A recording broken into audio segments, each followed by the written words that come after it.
السلام علیکم، city 5 T V کے ساتھ میں ہوں جویریہ نیاز۔ سب سے پہلے ہیڈ لائن۔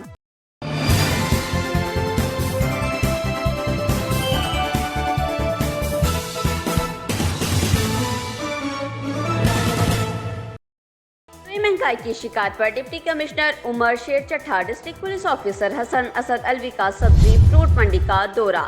بولی کے بعد موقع پر ریٹ لسٹ تیار کروائی، شہریوں سے ریٹ لسٹ دیکھ کر اشیاء ضرورت خریدنے کی ہدایت۔ مزید تفصیلات سے آگاہ کریں گے ہمارے نمائندے تنویر عابد دھان۔ مصنوعی مہنگائی کی شکایات پر ڈپٹی کمشنر عمر شیر چٹھا، ڈسٹرکٹ پولیس آفیسر حسن اسد الوی کا سبزی فروٹ منڈی کا دورہ۔ اس موقع پر چیئرمین مارکیٹ کمیٹی میاں ولی افضل خان بھی ان کے ہمراہ تھے۔ انہوں نے وہاں ریڑھی بانوں اور چھوٹے دکانداروں کے مسائل سنے، انہیں فوری حل کرنے کا یقین دلایا کہ کسی کو زیادتی نہیں کرنے دی جائے گی۔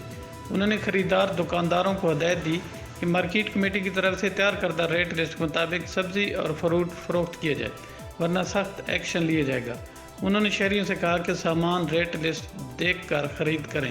اگر کوئی دکاندار ریٹ لسٹ آویزہ نہیں کرتا یا اس کے مطابق نہیں بیچتا تو ہمیں اس کی نشاندہی کریں، اس کے خلاف سخت ایکشن لیا جائے گا۔ سے باخبر رہنے کے لیے ہمارا پیج ضرور لائک کریں۔ جویریہ نیاز کو دیجیے اجازت، اللہ نگہبان۔